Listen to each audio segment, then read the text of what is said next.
بسم اللہ الرحمن الرحیم. محترم ناظرین، السلام علیکم ورحمۃ اللہ وبرکاتہ. میں مقیم اللہ مظہری ایک بار پھر آپ کی خدمت میں مولانا بلال احمد مدنی کے ساتھ حاضر ہوں. مولانا صاحب، دیگر اقوام جو اپنے ہمسایہ ہوں یا سلطنت اسلام کی رعایا ہوں، کیا اسلامی تعلیمات میں ان کو مذہبی آزادی دی گئی ہے؟ اور کیا مذہبی ارکان کے ادا کرنے میں کوئی رکاوٹ نہیں کی گئی ہے؟ کیونکہ یورپ اور امریکہ کے بیشتر ممالک اور خود ہندوستان میں آپ دیکھ سکتے ہیں کہ تمام مذاہب کے لوگوں کو مذہبی آزادی دے رکھی گئی ہے. اب سوال یہ ہے کہ اسلام نے اس کے متعلق کیا کیا؟ ذرا ہمارے ناظرین کے سامنے تاریخ کے واقعات سے وضاحت فرمائیں تاکہ اسلام کی بے تعصبی کا اندازہ کیا جا سکے. وعلیکم السلام ورحمۃ اللہ وبرکاتہ. اپنی نوعیت کے اعتبار سے یہ سوال آج کی دنیا کی تمام تر یونیورسٹیوں اور کالجوں کے اندر جو مستشرقین ہیں اور اسلام اور مسلمانوں کی تاریخ کے اوپر نکتہ چینیاں کرتے رہتے ہیں، خواہ وہ گروہ یہود اور نصارہ سے متعلق ہو یا ہمارے ملک کے انتہا پسند طبقے سے تعلق رکھتے ہوں، ان تمام لوگوں کی نکتہ چینیوں کا ہدف اسلام اور اسلام کی تعلیمات ہیں. اور ان کی تمام تر حوصلہ افزائی کا بڑا میدان یہی ہے کیونکہ ان کا دعویٰ ہے کہ اسلام میں مذہبی آزادی بالکل نہیں ہے، اور قدیم اسلامی حکومتوں نے غیر قوم جو اسلامی حکومتوں کے اندر آباد تھیں ان کے ساتھ اسلام کا برتاؤ اور ان کے مذہبی حقوق بالکل زائل کر دیے گئے تھے، اور ان کی دیرینہ زندگیوں کے اندر اس کا کوئی اختیار انہیں نہیں دیا گیا تھا. لیکن ہم آپ کو اور دنیا کو یہ دکھانا چاہتے ہیں کہ اسلام نے تمام دنیا کی قوموں کو جس حد تک مذہبی آزادی دی، کبھی کسی قوم نے کسی قوم کو نہیں دی، نہ اب دینے کا کوئی دعویٰ کر سکتا ہے. یورپ 200 برس پہلے تو مذہبی آزادی کا نام تک نہیں جانتی تھی. آج بلا شبہ اس یورپ کو یہ دعویٰ ہے، مگر یہ کیوں ہے اس کی تفصیلات میں نے آپ کو اس سے پہلے بتائی ہیں کہ اس انقلاب فرانس سے پہلے وہاں مذہبی آزادی اور دوسری قوموں کے ساتھ حسن سلوک کا برتاؤ کا کوئی چلن ہی نہیں تھا، اس لیے کہ اس کو خود آج کے موجودہ دور کے اندر یورپ اور یورپین کلچر اور تہذیب کے اندر مذہب سے کوئی لگاؤ نہیں ہے، اور مذہب سے مکمل طریقے سے بیزار اور اس سے صرف نظر کیے ہوئے ہے. متعصب مسیحی اور اسرائیلی مورخین اسلام کو بدنام کرتے ہیں اور اقلیت کے ساتھ ناانصافی کی فرضی داستانیں گڑھ کر تاریخ کو مسخ کرنے کی ہر ممکن کوشش کرتے ہیں. لیکن حقیقت تعصب کے پردوں میں زیادہ دیر تک نہیں چھپی رہ سکتی. اقلیت کے ساتھ اسلامی سلوک کی جو روایات اسلامی تاریخ کے اندر مذکور ہیں وہ اس بات کی گواہ ہیں کہ وہ دنیا کا کوئی دوسرا مذہب مشکل ہی سے اس کی کوئی نظیر اور اس کی کوئی مثال پیش کر سکتا ہے. یہودیوں اور عیسائیوں کے ساتھ جو سلوک رہا ہے اسلام کا اور اسلامی سلطنت کے اندر مسلم حکمرانوں کا، وہ تاریخ کا ایسا ناقابل فراموش باب ہے کہ اگر اس کی تاریخ کے ان پنوں کو الٹ کر کے دنیا مطالعہ کرے تو اس کے سامنے حقیقت اور سچائی واضح ہو کر رہ جائے گی. ہرقل نے یہودی مذہب کو تو غیر قانونی قرار دے کر منسوخ کر دیا تھا، لیکن یہی یہودی مذہب بلاد اسلامیہ میں زیر سایہ اسلام وہ دوبارہ زندہ ہو کر آباد ہو گیا. اور یہ کون سے یہودی مذہب ہے؟ یہ یہودی مذہب ہے جو اپنے وجود اسلام کے اپنے پہلے دن سے جس قوم کے ساتھ اس کی مقابلہ آرائی ہوئی وہ سب سے پہلے یہ یہودی ہی مذہب اور یہودیہ قوم تھی. لیکن جب اس کے اپنے مسیحی زمینوں کے اوپر اس کی زندگی تنگ ہو گئی اور باوجود وسعت کے اسلام مسیحی اقوام نے ان کو اپنے یہاں پناہ دینے سے انکار کر دیا، تو اس یہودی قوم کو جس کے ساتھ اسلام کے ساتھ اس قوم کا ہمیشہ برتاؤ عناد کا، نفرت کا اور دشمنی کا رہا ہے، لیکن اسلام نے اپنے بلاد اسلامیہ میں اپنی پوری تاریخ کے اندر جب جب یہودیوں کو ضرورت ہوئی ان کو پناہ دی اور ان کو رہنے کے لیے ٹھکانے مہیا کرائے. اب سوال یہ پیدا ہوتا ہے کہ اسلام کے اندر آباد رہنے والی دوسری مذہبی قومیں جو غیر مسلم تھیں ان کے ساتھ ان کا برتاؤ اور ان کا حسن سلوک کا معمول کیا ہوتا تھا. میں اس کو چند نظیروں اور مثالوں سے سمجھاؤں، جیسا کہ آپ نے واقعات کی چند نظیروں کو طلب کیا ہے۔ اس واقعے کو ذکر کرنے سے اسلام کی بے تعصبی جو غیر قوموں کے ساتھ رہی ہے، مذہبی اعتبار سے اور تمدنی اور معاشرتی اعتبار سے، آپ کو ان واقعات کے ذکر سے خوب اندازہ ہو جائے گا۔ سب سے پہلے آپ صلی اللہ علیہ وسلم کے خود عہد کے اندر 9 یا 11 ہجری میں جب نجران کے عیسائی وفد مدینہ منورہ کے اندر آئے تو ان کو جناب رسالت مآب صلی اللہ علیہ وسلم نے خود اپنی مسجد نبوی کے اندر ان کو اتارا اور ان کے لیے خیمہ لگوایا اور خوب خاطرداری کی، حالانکہ وہ عیسائی تھے۔ جب ان کی نماز کا وقت آیا اور انہوں نے نماز پڑھنے کا اسی مسجد کے صحن کے اندر ارادہ کیا تو صحابہ کرام کو تردد ہوا اور بعض کا خیال یہ ہوا کہ وہ اپنی عبادت اور اپنی نماز مسجد نبوی کے باہر ادا کریں، کیونکہ یہ ہماری مسجد ہے اور یہاں پر ہم اس کی عبادت کرتے ہیں۔ لیکن سرور کائنات صلی اللہ علیہ وسلم پر قربان جائیے کہ انہوں نے یہ حکم دیا کہ اسی مسجد کے اندر ان کو نماز ادا کرنے دیا جائے۔ سرور کائنات صلی اللہ علیہ وسلم کا یہ حکم اور یہ پورا واقعہ ابن قیم نے زاد المعاد کے اندر نقل کیا ہے۔ اسلام کی تاریخ اٹھا کر کوئی دیکھے تو اسے خوب معلوم ہوگا کہ وہ کیسی مذہبی آزادیاں تھیں جو اسلام نے غیر قوموں کو دی تھیں۔ دیکھو، ایک یہ مذہبی آزادی تھی جس وقت کے ایران، دمشق، مصر کے بڑے بڑے شہر فتح ہوئے اور اسلامی حکومت وہاں تک پہنچی جو کہ پورے قیصر و کسریٰ کی سلطنتوں کو اکھیڑ پھینکا۔ تو جو عہد نامے اسلام نے اپنی دوسری قوموں کے ساتھ تحریر کیا، ایک فاتح قوم نے اپنے مفتوح قوم کے ساتھ جو اس کے عہد نامے کے اندر اس کو حفظ و امان کی ضمانتیں دی ہیں، ان کے حفظ و امان کی ضمانتوں کے اندر یہ الفاظ تصریح کر کے ساتھ لکھے جاتے تھے کہ تمام گرجے، تمام معابد، تمام خانقاہیں برقرار رکھی جائیں گی اور ان میں تمام مذہبی رسومات جس طرح ہوتے آئے ہیں اسی طرح ادا ہوتے رہیں گے۔ اور غیر مذہب والوں کا اس تحریر کے اندر لکھے جانے والے جو شقیں تھیں، اس شق کے اوپر بہت خاص دھیان دیجیے گا کہ غیر مذہب والوں کا کوئی شخص اختلاف مذہب کی وجہ سے سرکاری عہدوں سے برطرف نہیں کیا جائے گا۔ ہے کوئی مذہب جو اپنے مفتوح قوم کے ساتھ ان کے سرکاری عہدوں کے اوپر محض اختلاف مذہب کی وجہ سے اس کو برطرف نہ کرے اور اس کو اسی حالت کے اندر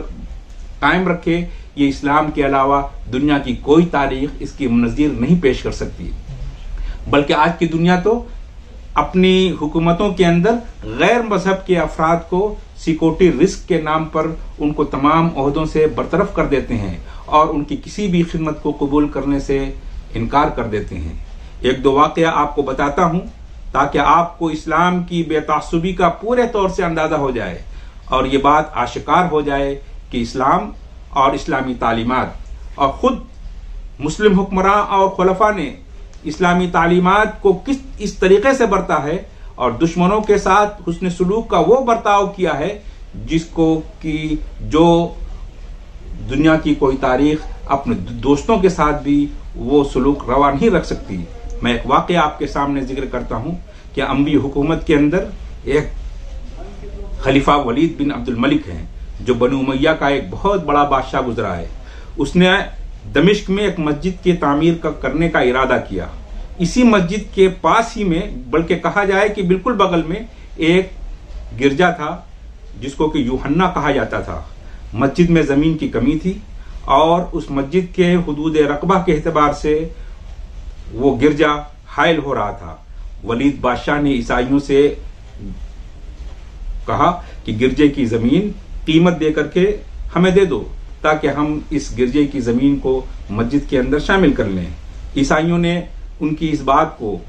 بادشاہ ولید کی اس فرمائش کو قبول کرنے سے انکار کر دیا اور کہا کہ ہم رضامندی سے تو اپنی گرجا یوحنا کو مسجد میں دینے کے لیے، قیمت کے ساتھ دینے کے لیے تو تیار نہیں، لیکن اگر آپ زبردستی کریں گے اور ہمارے اس گرجا کو کوئی گرائے گا تو اس کو کوڑ ہو جائے گا۔ ولید کو پادریوں کا یہ جواب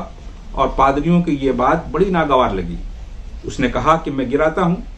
کیونکہ اسلام کے اندر اس قسم کے توہمات کا کوئی تصور نہیں. اس لیے اس ولید بن عبد الملک بادشاہ نے کہا کہ تم ہمیں کوڑھ کے ہو جانے کا خوف دلاتے ہو. وہ اس کی ضد میں آ کر کے اس نے کہا کہ میں گراتا ہوں، دیکھتا ہوں کہ ہم کو کیسے کوڑھ ہوتا ہے. چنانچہ فوراً گرجے کے گرانے کا حکم دے دیا گیا اور وہ زمین مسجد میں شامل کر دی گئی. اپنے تمام ولید بن عبد الملک کے دور حکومت میں وہ گرجا مسجد کا ایک حصہ بن کر کے رہی، یہاں تک کہ ایک زمانہ آیا جو ولید کے بعد عمر بن عبدالعزیز کا دور آیا، اور آپ کے خلیفہ بننے کے بعد عیسائیوں کا ایک وفد آپ کے پاس آیا اور انہوں نے دربار خلافت کے اندر یہ شکایت کی کہ ولید جو اموی بادشاہ کے دور حکومت کے اندر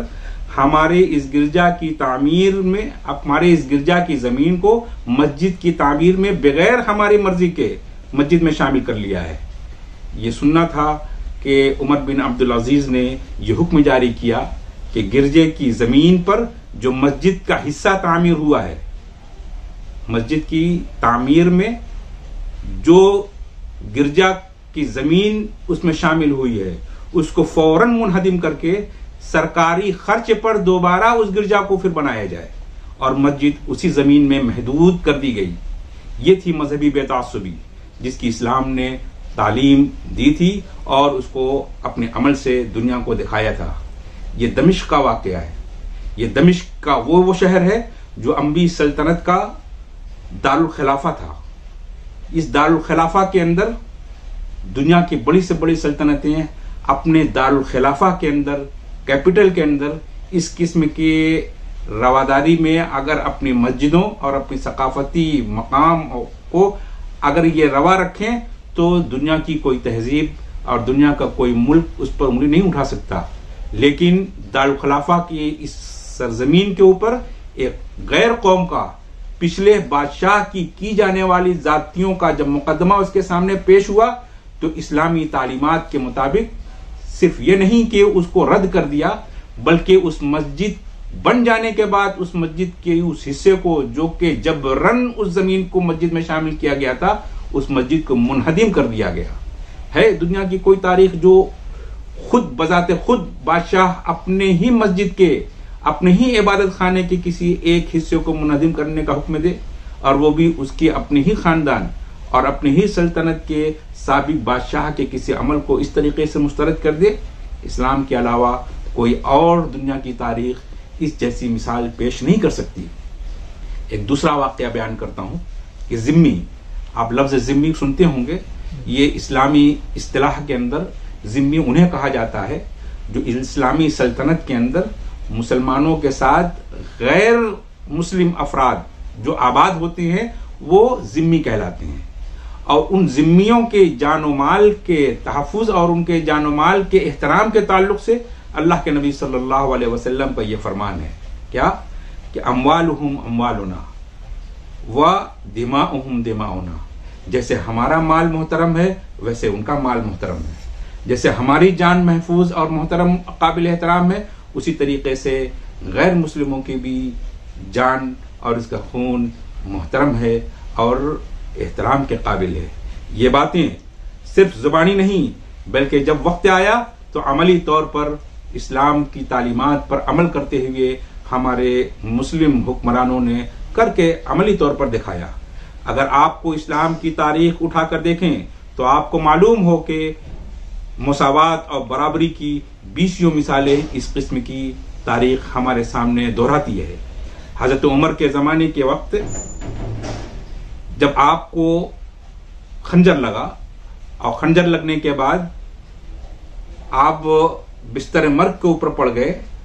تو جب ڈاکٹروں نے اور حکیموں اور طبیبوں نے آپ کی صحت یابی سے مایوس ہو گئے اور خود حضرت عمر ابن خطاب رضی اللہ عنہ کو احساس ہو گیا کہ اب ہم اس زخم سے نہ برد آزما نہ ہو سکیں گے، تو آپ نے اس دنیا سے جاتے وقت جو وصیت کی وہ سننے کے قابل ہے. یہ وہ زخمی امیر المومنین جو مسجد کے محراب کے اندر اس کو خنجر سے زخمی کیا گیا تھا، وہ کون تھا؟ ذمی، ایک غیر مسلم مجوسی شخص نے آپ امیر المومنین کے اوپر حملہ کیا تھا، اور ان کے اس حملے کی تاب نہ لا کر کے آپ کی سانس اکھڑنے والی تھی، اور خود انہیں یہ یقین ہو گیا کہ اب ہم اس زخم کو سے صحت یاب نہ ہو سکیں گے، اس حالت کے اندر بھی جس حالت میں ایک غیر مسلم کے حملے کی وجہ سے وہ شہید ہو رہے تھے، جاتے جاتے دنیا سے اپنے بعد والے خلفاء اور مسلمانوں کو جو وصیت کر رہے ہیں وہ ایک نظیر ہے، ایک مثال ہے جو دنیا کی کوئی تاریخ نہ پیچھے اور نہ قیامت تک کی کوئی تاریخ اس جیسی کوئی نظیر پیش کر سکتا ہے۔ امیر المومنین ان ذمیوں کے بارے میں یہ وصیت کر رہے ہیں جس ذمی کے حملے سے وہ شہید ہو رہے ہیں، بستر مرگ پر ہیں، اور خود امیر المومنین کو یہ یقین ہو چلا ہے کہ اب ہم صحت یاب نہ ہو سکیں گے۔ جو آپ نے وصیت کی تو یہ فرمایا کہ ان میں سے ایک یہ تھی کہ دیگر اقوام مثل یہود اور نصارہ وغیرہ جو رعایا ہیں ہماری اس سلطنت کے اندر، ان کی حفاظت کا بے حد خیال رکھنا، نہ کسی کو کسی قسم کی تکلیف دی جائے اور نہ تو ان کو کسی قسم کی تکلیف ہونے پائے، کیونکہ یہ ہمارے ذمی ہیں اور ہم ان کے ذمہ دار ہیں۔ یہ ایک امیر المومنین کی اپنے غیر مسلم رعیت کے ساتھ یہ وصیت ہے جو اپنے بعد کے خلفاء کو آخری وصیت کے ساتھ دنیا سے رخصت ہو رہے ہیں کہ مبادا دنیا امیر المومنین پر حملہ کرنے کی وجہ سے نفرت کے طور پر غیر مسلم اقوام کے اوپر حملہ نہ کر دیں اور ان کا قتل عام نہ شروع ہو جائے۔ اس لیے حضرت امیر المومنین عمر ابن خطاب رضی اللہ عنہ کی وصیت ہم تمام دنیا انسانیت کے لیے ایک نظیر اور ایک مثال ہے۔ اس کے لیے ایک چھوٹا سا واقعہ آپ کے گوش گزار کرنا چاہتا ہوں کہ جس زمانے میں رومیوں کے ساتھ مسلمانوں کا مقابلہ ہوا اور وہ دور خود عمر ابن خطاب کے عہد خلافت کا تھا، اور مختلف مقامات قیصر کے جیسے دمشق، حلب وغیرہ فتح ہو چکے تھے، لیکن بادشاہ روم نے مسلمانوں پر حملہ کرنے کے لیے بڑے ساز و سامان کی تیاری کی۔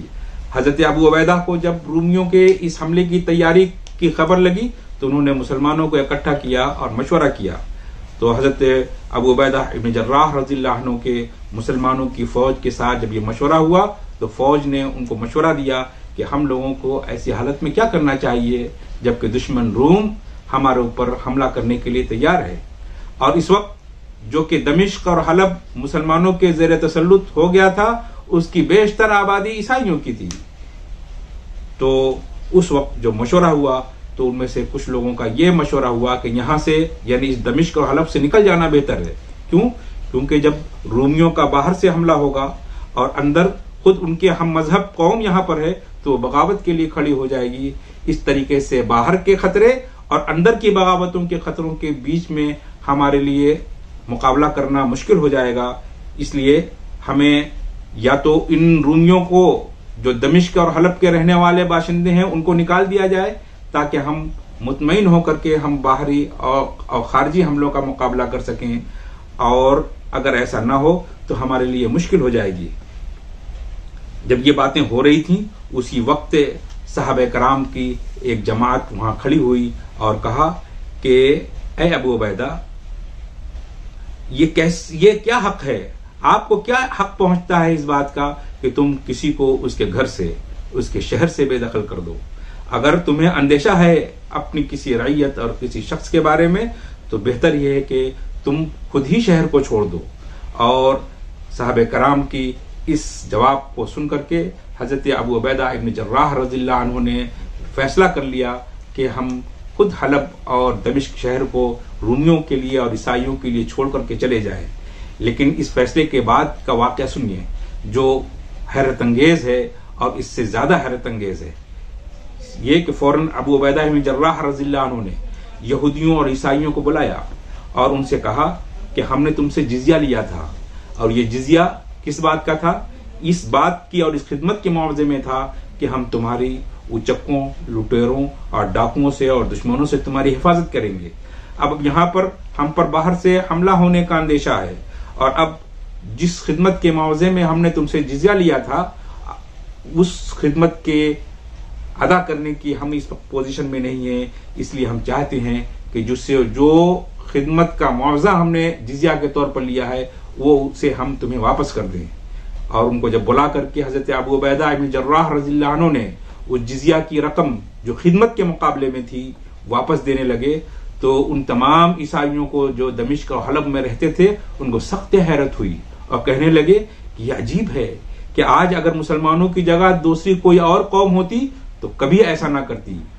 بہت سی دعائیں دی اور کہا خدا تم کو پھر واپس لائے، اور رومیوں کی اس مقابلے میں اپنے ہی ہم مذہب والوں کے شکست اور مسلمانوں کی فتح کی دعائیں کی، اور یہ کہا کہ کاش کہ تمہیں پھر دوبارہ ہم کو ہمارے شہر کے اندر فاتح کی حیثیت سے واپس لائے. یہ تھی اصلی بے تعصبی اور طبیعت کی یہ فضیازی جو اسلام نے غیر مسلموں کے ساتھ برتی اور ان کے دلوں کو اس طرح فتح کیا کہ غیر مسلموں نے خود اپنی ہی ہم مذہب حکمرانوں کے خلاف مسلمانوں کے لیے دل سے دعائیں کی، اور بسا اوقات مسلمانوں کی دفاع میں ان کے ساتھ جنگوں میں بھی مقابلہ کیا. ایک تیسرا واقعہ جو سب سے زیادہ حیرت انگیز ہے وہ یہ ہے کہ جیسا کہ میں نے ابھی آپ کے سامنے بتایا کہ حضرت عمر ابن خطاب رضی اللہ عنہ ایک مجوسی شخص ابو لؤلؤ کے ہاتھوں آپ زخمی ہوئے. اس ابو لؤلؤ کے ہاتھوں زخمی ہونے کے بعد آپ پھر 3 دن کے بعد وہ شہید ہو گئے اور دنیا فانی سے رخصت ہو گئے. اس عالم کے اندر جبکہ وہ ان کو اوپر حملہ ہو چکا تھا اور آپ بستر مرگ پر تھے، اس پوزیشن کے اندر حضرت عمر ابن خطاب رضی اللہ عنہ کے اس تعلق سے ایک واقعہ ہوا کہ حضرت عبد الرحمن بن ابی بکر رضی اللہ عنہ نے ذکر کیا جب یہ بات معلوم ہوئی کہ عمر ابن خطاب رضی اللہ عنہ کو اوپر حملہ آور ایک مجوسی ابو لؤلؤ ہے، تو انہوں نے ایک روایت بیان کی، اور اس روایت کو بیان کرنے کا پورا واقعہ بیان کرتا ہوں تاکہ آپ کے سامنے اسلام میں غیر مسلموں کے ساتھ مذہبی آزادی کی جو مثال ہے وہ آپ کے سامنے کھل کر کے واضح ہو جائے. عبد الرحمن بن ابی بکر نے ہرمزان ایک شخص ہے جو مجوسیوں کا جنرل تھا، بعد میں وہ مسلمان ہو کر کے مدینہ میں آباد ہو گیا، اور ابو لؤلؤ جو اسلام کو قبول نہیں کیا تھا اور ایک غلام کی حیثیت سے مدینے میں مغیرہ ابن شعبہ کے غلام کے طور پر مدینے میں اجرت پر کام کرتا تھا. ان دونوں کے درمیان خسر کرتے ہوئے حضرت عبد الرحمن بن ابی بکر نے دیکھا. عبد الرحمن کو دیکھ کر فیروز ہرمزان کو چھوڑ کر کے تیزی سے وہاں سے نکلا. جب وہاں سے اٹھ کر کے جانے لگا تو اس کے لباس میں سے ایک 2 شاخہ خنجر گر گیا. حضرت عبد الرحمن بن ابی بکر نے اس خنجر کو دیکھا اور خیال نہیں کیا اور اس کو صرف نظر کر لی، لیکن اگلے روز جب اسی خنجر سے حضرت عمر ابن خطاب رضی اللہ عنہ کو اوپر قاتلانہ حملہ کیا تو انہیں یہ گزشتہ رات کا آنکھوں سے دیکھا ہوا واقعہ ان کو یاد آ گیا، اور انہوں نے یہ سب واقعہ پورا کے پورا تمام صحابہ کرام کی موجودگی کے اندر اس کو بیان کر دیا. یہ سن کر کے حضرت عمر کے جوان سال بیٹے عبید اللہ کو جوش آیا. عمر کے 2 بیٹے تھے، ایک عبداللہ ابن عمر جس کا اکثر ہم روایتوں میں ذکر سنتے ہیں وہ عبداللہ ہیں، اور جو یہ واقعہ ابھی میں آپ کو ذکر کر رہا ہوں بیان کر رہا ہوں وہ عبید اللہ ہے جو اس وقت جوان سال تھے اور ان سے چھوٹے بھائی تھے. انہوں نے غصے میں آ کر کے ہرمزان جو ابو لؤلؤ کے ساتھ خسر کرتے ہوئے عبد الرحمن بن ابو بکر نے دیکھا تھا، سمجھا کہ یہ ان دونوں کی ساز باز اور سازشوں کے نتیجے میں امیر المومنین عمر ابن خطاب پر حملہ ہوا ہے، گئے اور ان کو اور ان کے ساتھی جوفینا کو قتل کر دیا. ہونا تو یہ چاہیے تھا کہ اگر ہرمزان اور جوفینا اس سازش میں شریک بھی تھے تو اس کی باقاعدہ تحقیقات کی جاتی. عدلیہ کا پورا ضابطہ جو ہونا چاہیے عدالتی فیصلے کے لیے سے قبل وہ تمام کی تمام کارگزاریاں اس کے اوپر سے گزرنی چاہیے، لیکن تفتیش کر کے اگر ہرمزان پر جرم ثابت ہو جاتا تو انہیں سزا دی جاتی ورنہ بری کر دیا جاتا. لیکن عبید اللہ یہ قصہ سن کر کے اپنے ہوش و حواس کھو بیٹھے اور انہوں نے جا کر ان دونوں کو قتل کر دیا. حضرت سعد بن ابی وقاص اور صہیب رومی دونوں نے انہیں بمشکل قابو کیا، اور اس وقت تک خلیفہ ثالث حضرت عثمان غنی رضی اللہ عنہ کا انتخاب نہیں ہوا تھا. حضرت عثمان کے خلیفہ بننے کے بعد یہ مقدمہ ان کے سامنے پیش ہوا اور انہوں نے بجائے خود فیصلہ کرنے کے ایک جیوری کی ٹیم متعین کر دی، اور یہ مقدمہ ان کے سامنے پیش کر دیا گیا جس میں تمام جلیل القدر صحابہ، مہاجرین اور انصار کے افراد اس میں شامل تھے. بہرحال قانون کو ہاتھ میں لینے کا جرم تو بہرحال ثابت تھا کہ عبیداللہ بن عمر جو امیر المومنین کے بیٹے تھے، انہوں نے ہرمزان اور ان کے ساتھی جفینہ کو قتل کر دیا تھا عدالت کے باہر، عدالت کے مقدمہ کے چلنے سے پہلے ہی چلائے بغیر ان کو جا کر قتل کر دیا تھا، جن میں اب بعض صحابہ کرام کی رائے یہ تھی کہ قصاص میں عبیداللہ کو قتل کر دیا جائے،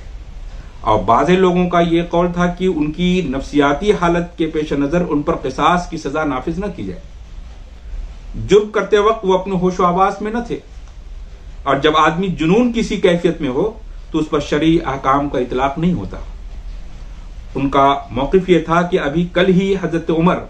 جو امیر المومنین خلیفۃ المسلمین تھے وہ شہید ہوئے ہیں، اور آج ان کے جوان سال بیٹے کو قتل کر دینا مناسب نہیں ہے۔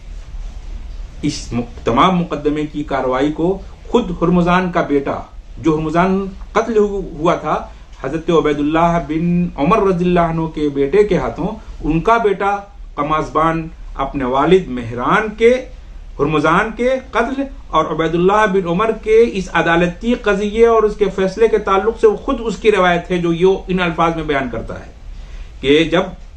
حضرت عثمان خلیفہ بنے تو انہوں نے مجھے بلایا اور مجھے اس کا اختیار دیتے ہی یہ کہا کہ میرے بیٹے یہ تمہارے والد کا قاتل ہے۔ یہ عثمان کن کے بارے میں کہہ رہے ہیں؟ عثمان خلیفہ ثالث، قمازبان جو ہرمزان کا بیٹا ہے اس بیٹے کو کہہ رہے ہیں کہ عبیداللہ امیر المومنین کے بیٹے عبیداللہ تمہارے باپ کا قاتل ہے، اس لیے تمہیں اختیار ہے کہ تم اس کو قتل کر دو قصاص میں اپنے باپ کے بدلے میں۔ اس وقت اس مقام پر ہر شخص میرے ساتھ تھا۔ بیٹا قمازبان کہتا ہے کہ جب عدالت کے اور خلیفہ کا یہ قول میرے بارے میں فیصلہ ہو رہا تھا تو پورے مدینے کی بھیڑ، پورے مدینہ کا مجمع اس قمازبان کے ساتھ تھا، اور وہ یہ حق دے رہے تھے کہ تمہیں اختیار ہے کہ تم اپنے باپ کے اس قتل کے بدلے میں قصاصاً عبیداللہ بن عمر جو امیر المومنین تھے ان کو قتل کر دو۔ اس کو حیرت تھی اس بات پر کہ کیا واقعی میں مجھے امیر المومنین کے بیٹے کو اپنے باپ کے بدلے میں قتل کرنے کا اختیار یہاں کی جوری ہم کو دے رہی ہے؟ تو وہ سب پر بولے، وہ تعجب سے پوچھا کیا واقعی میں انہیں قتل کر دوں؟ تو پورا مجمع کہتا ہے ہاں بالکل قتل کر دو۔ اور پھر صرف اتنا ہی پر نہیں، مجمع عبیداللہ کو برا بھلا کہا کہ یہ جرم کیا ہے اور بغیر کسی ثبوت کے تمہارے باپ کو قتل کیا ہے، اس لیے تم اسے قتل کر دو۔ پھر وہ توقف کیا اس قمازبان نے اور کچھ دیر کے لیے رکنے کے بعد کہا کہ کیا واقعی آپ لوگ ہم سے کہتے ہیں کہ میں اسے قتل کر دوں، اور اگر میں قتل کروں گا تو تم لوگ منع نہیں کرو گے؟ تو پورا مدینے کا مجمع کہتا ہے نہیں، میں تمہیں منع نہیں کروں گا، کیونکہ عبیداللہ نے جرم کیا ہے اور تمہارے باپ کو قتل کیا ہے، اس لیے اس کے جرم میں قصاص کے طور پر تم قتل کرنا چاہو تو کر سکتے ہو۔ اور عبیداللہ کے اس اقدام کو برا بھلا کہا مدینہ کے تمام مجمع، صحابہ اور صحابہ کی اولاد نے۔ جب اس نے یہ حالت دیکھی تو اس نے کہا کہ میں اللہ کی رضا کے لیے انہیں معاف کرتا ہوں کہ امیر المومنین کے بیٹے کو مدینہ اور مدینہ والوں اور تمام مسلمانوں کے لیے اور اللہ کی رضا کے لیے میں انہیں معاف کرتا ہوں۔ یہ سننا تھا کہ اللہ اکبر کی تکبیر کی آواز مسلمانوں نے لگائی، اور یہ کہتا ہے کہ مجھے پھر پورے مجمع نے اپنے سر پر اٹھا لیا اور میں اپنے گھر لوگوں کے سروں اور ہاتھوں پر سوار ہوتا ہوا میں اپنے گھر پر آیا۔ اس واقعے سے آپ دو چیزیں سمجھیے، ایک مجوسی یا غیر مسلم شخص کے قتل کرنے کے اوپر جو کہ امیر المومنین تھا، امیر المومنین کو قتل کرنے کا جرم کیا تھا ابو لولو نے، اور اس کی پاداش کے اندر ان کے بیٹے نے ایک ایسے شخص پر جس کے اوپر سازش رچنے کا الزام تھا اس کو قتل کرنے کے مقابلے میں حضرت عثمان غنی رضی اللہ عنہ نے قصاصاً جو قرآن کا اور اسلام کا حکم ہے اس کو قتل کر دینے کا اختیار دے دیا۔ میں آپ کو آج کے موجودہ وقت میں ہندوستان کی ایک مثال دیتا ہوں۔ کیا ابھی اندرا گاندھی جو غالباً 1984 کے اندر ان کا قتل ہوا سکھ سیکورٹی گارڈ کے ہاتھوں، اور سکھ سیکورٹی گارڈ کے ہاتھوں کے قتل ہونے کے بعد کیا ہوا؟ اس کے بیٹے راجیو گاندھی نے جو جملہ کہا اور کہا کہ برگد کا درخت جب گرتا ہے تو زمین پر دھمک آتی ہی ہے، اور اس طریقے سے پورا دلی سے لے کر کے اس ملک کے اس چھور سے اس چھور تک ہر شخص سکھوں کے تعاقب میں لگ گیا، اور جس کو جو جہاں ملا اس کو قتل کرنے لگا. اور دلی کے اندر اور پنجاب کی تمام روڈ اور سڑکوں کے اوپر ایک ایسا قتل عام ہو گیا جو کہ ہندوستان کی تاریخ کے اندر بھی ایک بدنما داغ ہے. یہ کیوں؟ ایک رہنما اور ایک برسر اقتدار حکومتی ایک شخص کی قتل کرنے کے اوپر پورے ملک کی عوام بدلہ لینے کے لیے اس قوم کے دوسرے معصوم افراد کو قتل کرنے کے پیچھے ہو گئی. لیکن مدینہ طیبہ اور مدینہ طیبہ کے اندر امیر المومنین کا قاتل غیر مسلم مجوسی، اور اس شہر کے اندر اس مجوسی قوم کا کوئی فرد اور اس کی قوم کا کوئی نمائندہ وہاں پر نہیں تھا. اس کے باوجود اکیلا و تنہا ایک شخص کو جب انصاف دینے کا وقت ہوا تو اس انصاف کا تقاضا اس مقتول اور شہید امیر المومنین کے بیٹوں کو بھی قصاص کے لیے پیش کر دیا گیا. اور مسلمانوں کی اتنے بڑے 21 لاکھ مربع کلومیٹر کی سرزمین کی مالک خلیفہ اور مسلمانوں کے اس جیوری کے اندر ایک شخص کی بھی زبان سے نہیں نکلا کہ چہ جائے کہ ملک کے اور اسلامی سلطنت کے دوسرے خطوں میں مدینہ طیبہ کے کسی ایک بھی فرد جو غیر مسلم ہو اس کو نقصان پہنچانے کے لیے کسی نے کوئی اقدام کیا ہو. اور خود امیر المومنین جیسا کہ میں نے ابھی پیچھے کہا کہ آپ نے اپنی آخری وصیت یہ کی کہ جو عیسائی یہودی تمہارے رعیت ہیں ان کے ساتھ پورا کا پورا مساوات کا اور انصاف کا معاملہ کرنا، ان کو کوئی تکلیف نہ پہنچے. یہ امیر المومنین اس دنیا سے جاتے جاتے اپنے غیر مذہب کی قوموں کے ساتھ انصاف کا اور ان کے ساتھ حسن سلوک کی وصیت کر رہے ہیں، اور ان کے بعد کے خلیفہ خود امیر المومنین کے بیٹے کی غلط روش کی پاداش کے اندر جیوری اس سے قصاص لینے کا فیصلہ کر رہی ہے. دنیا کی کوئی تاریخ دنیا صرف بخان کر سکتی ہے، اسلام کے اوپر تہمت اور الزام لگا سکتی ہے. حق یہ ہے کہ اسلام کی تعلیمات کو پڑھنا اور اسلام کی تعلیمات کو سننا ہی نہیں چاہتی ہے، ورنہ اس کی نظیر اور اس جیسی مثال دنیا کی تاریخ میں نہیں ملتی ہے. اللہ تعالی ہمیں اور آپ کو ان تمام چیزوں پر عمل کرنے کی، جاننے کی اور دوسرے لوگوں تک ان خبروں اور ان معلومات کو پہنچانے کی توفیق نصیب فرمائے. جی بہت شکریہ مولانا صاحب، آپ نے بہت قیمتی معلومات ہمارے ناظرین کو دی. اسی کے ساتھ آج کی نشست کو ختم کرتے ہیں، تب تک کے لیے ہمیں اجازت دیجیے. السلام علیکم ورحمۃ اللہ وبرکاتہ.